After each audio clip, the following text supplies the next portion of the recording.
રોજના માટે જો આ રૂકમિણી પત્રના આ શ્લોકોનો પાઠ કરે તો દાંપત્ય જીવન મંગલ બને છે.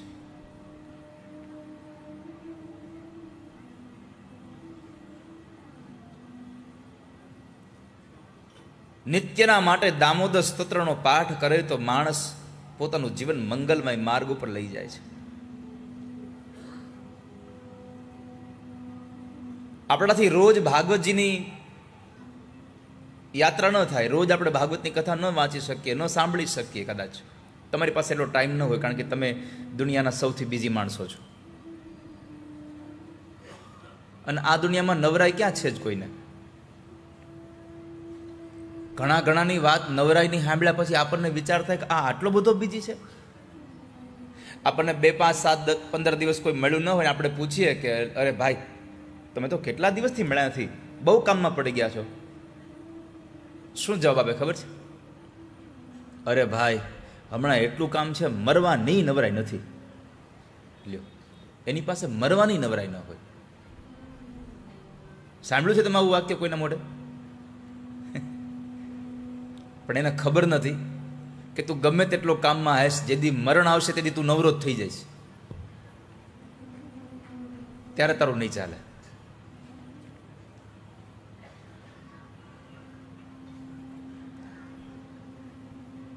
તો દિવસમાં 5, 7, 10 મિનિટ પરમાત્મા માટે, પોતાના આત્મા માટે, કલ્યાણ માટે કાઢો. દામોદર સ્તોત્રના પાઠ કરો. બની શકે તો રૂકમિણી પત્રને વાંચો, બની શકે તો સાંભળો.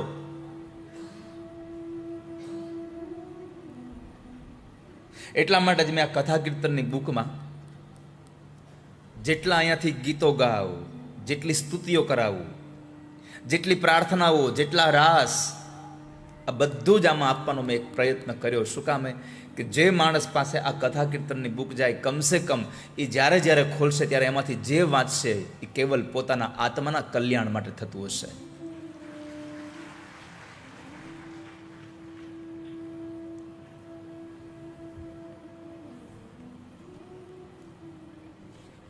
અત્યારે જો કોઈની પાસે કથા કીર્તનની બુક હોય તો પેજ નંબર 103 કાઢો.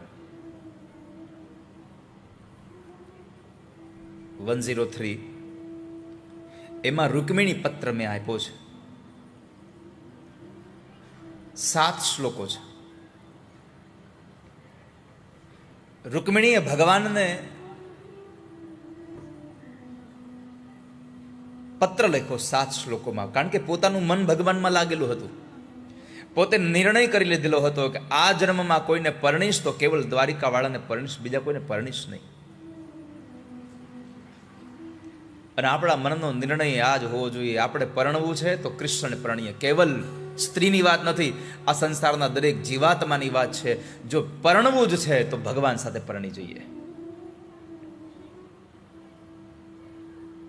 પરમાત્મા જેવો ક્યારેય આપણને બીજો વરાજો મળશે નહીં આ સંસારમાં.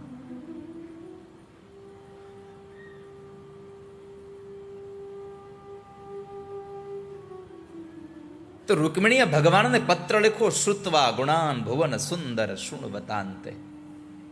હે ભુવન સુંદર, સાંભળો. મેં મારું ચિત્ત ત્વય્યચ્યુતા વિશતિ ચિત્તમ પત્રપમ મે. ત્વય્યચ્યુતા, મેં મારું ચિત્ત તમારામાં સમર્પિત કર્યું છે. મારું મન તમારામાં લાગ્યું છે. ભગવાને પૂછ્યું કે તમારું મન મારામાં કેમ લાગ્યું? રૂકમિણીએ બહુ સરસ જવાબ આપ્યો. ભગવાન, તમારા ગુણોને બહુ સાંભળ્યા છે. મારા કાનોમાં તમારી કથાઓ બહુ પડી છે. મેં તમારી એટલી વાતોને સાંભળી છે કે વાતો સાંભળીને અંતે મેં તમને જોયા નહીં, પણ તમારી વાતો સાંભળીને મને તમારામાં પ્રેમ થઈ ગયો છે.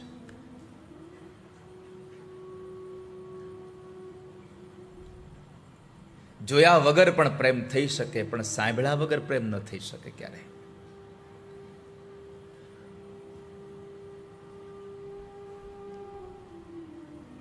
તમને ન તો કોઈને સાંભળ્યા વગર પ્રેમ થઈ શકે, ન તો કોઈને સાંભળ્યા વગર તમને ક્યારેય એના પ્રત્યે ઈર્ષા, રાગ, દ્વેષ, નફરત થઈ શકે. રૂકમણીએ કહ્યું, ભગવાન, મેં તમારા ગુણોને બહુ સાંભળ્યા છે, એટલે મારું મન તમારામાં લાગ્યું છે. મેં મારું ચિત્ત, મારું મન તમારામાં સોંપ્યું છે. મેં તમારી સાથે સંબંધ બાંધ્યો છે. ભગવાને કહ્યું કે સ્ત્રી અને પુરુષના સંબંધ તો બહુ હોય, કેટલાય પ્રકારના સંબંધો હોય, તો તમારો અને મારો સંબંધ શું? આપણા બેયની વચ્ચે શું સંબંધ છે? ભગવાને પૂછ્યું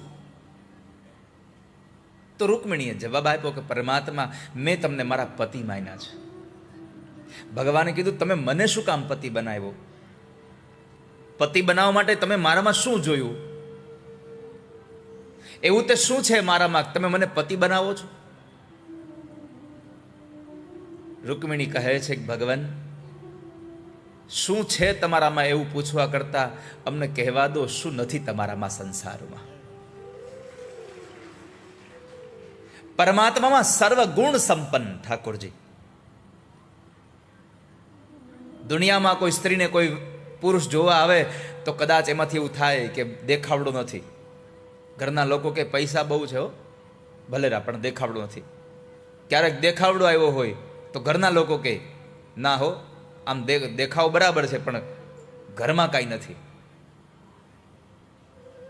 દેખાવડો હોય અને પૈસાવાળા હોય તો વળી પાછા ત્રીજા લોકો કે તમે કરો એની પેલા જરાક જોજો, આબરૂ નથી ગામમાં કાંઈ. આબરૂય સારી હોય, પૈસાય સારા હોય, રૂપેય સારું હોય, પણ સ્વભાવ સારા ન હોય, ચારિત્ર્ય સારું ન હોય, શું કરો પરણીને તમે?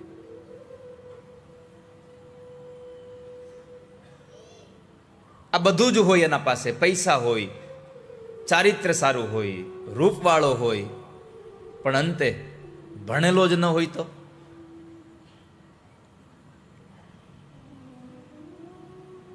પણ રૂકમિણી કહે છે ભગવાન, આ સંસારમાં સ્ત્રીઓને જે જે કાંઈ પુરુષોમાં જોતું હોય એ બધું એને ન મળે. કોઈકમાં રૂપ મળે, કોઈમાં પૈસો મળે, કોઈમાં કુટુંબ હારું મળે, કોઈમાં ઘર હારું મળે, પણ ભગવાન તમારામાં તો એક પણ વસ્તુ એવી નથી જે ન મળતું હોય. તમારામાં બધું જ મળે છે.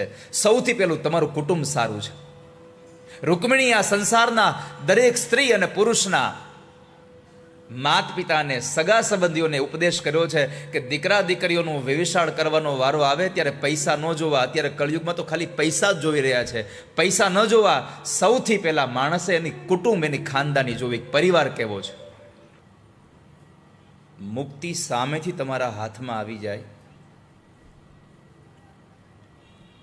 એવો જેનો મહિમા છે એ ભાગવત ગ્રંથ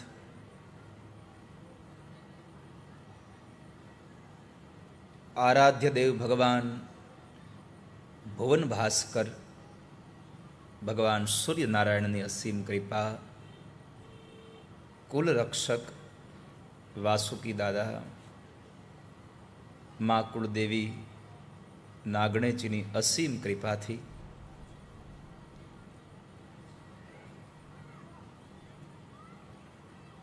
ધાદલ પરિવારના સુરાપુરા શ્રી રાવ કાળુજી બાપુની આ દિવ્ય ચેતનાનું આ જાગતું એક સ્થાન, અને આ સ્થાનમાં સમસ્ત ધાદલ પરિવાર દ્વારા આયોજિત 7 દિવસીય શ્રીમદ ભાગવત, આ ભાગવત કથાના 7મા દિવસના મંગલ પ્રભાતે ઉપસ્થિત રહેલા આપ સૌ પૂજનીય સંતો, વડીલ માત પિતાઓ, તેમજ ઘરે બેસીને ટેલિવિઝનના માધ્યમથી, મીડિયાના માધ્યમથી, રાધે રાધે ઓફિશિયલ યુટ્યુબ ચેનલના માધ્યમથી આ જ્ઞાન ગંગામાં અવગાહન કરી રહેલા દરેક વાલા વૈષ્ણવોનું આ દિવ્ય મનોરથના નિમિત્ત માત્ર મનોરથી સમસ્ત ધાદલ પરિવાર આજના દિવસે તમારા બધાયનું હાર્દિક સ્વાગત અને અભિવાદન કરે છે. આપ સૌને મનોરથી પરિવારના વ્યાસપીઠ તરફથી જાજા કરીને બધાયને જય દ્વારકાધીશ, જય દ્વારકાધીશ. જય દ્વારકાધીશ. ડાયરા અને રામ રામ. એકવાર ભાવથી કાલે નહીં મળીએ. રામ રામ. અને સૌ માવડીઓને નારાયણ.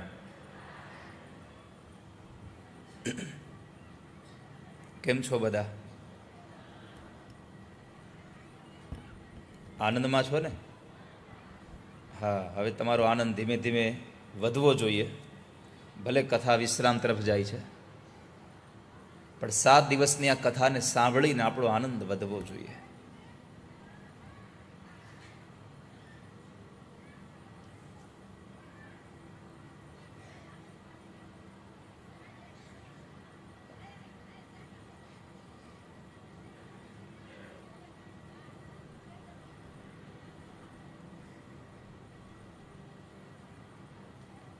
આજે છેલ્લો દાડો છે.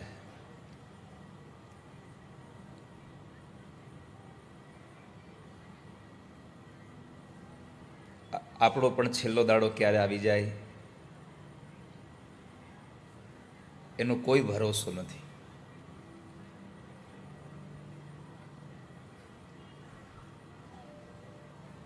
તમે રટો ને રાધે શ્યામ, છેલ્લો ફેરો છે.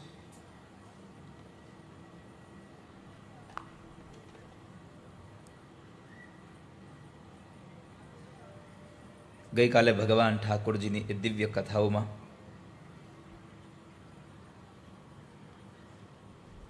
સુખદેવજી મહારાજ રાજા પરીક્ષિતને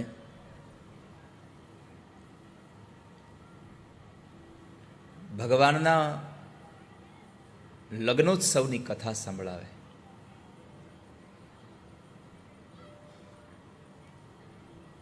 લગ્ન એટલે બે શરીરોનું મિલન નથી. લગ્ન એટલે બે વિચારોનું, બે મનોનું, બે આત્માનું મિલન છે.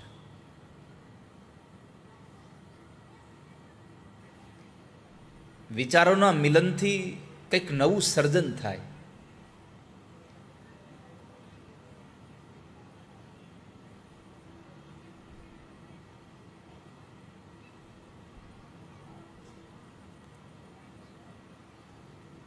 તો ગઈકાલે ભગવાન ઠાકોરજીના લગ્ન થયા. આપણે સૌ એના સાક્ષી બન્યા.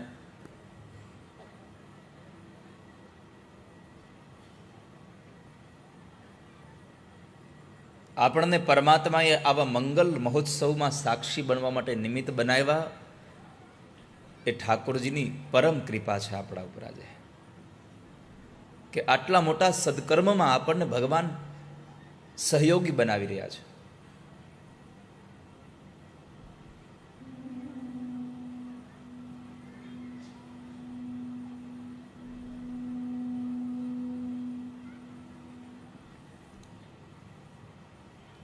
ભગવાન શું કામ એને રૂકમિણીનો પત્ર સાંભળી અને એને લેવા આવ્યા? ગઈકાલે એક શ્લોક ઉપર ચર્ચા આપણે કરતા હતા.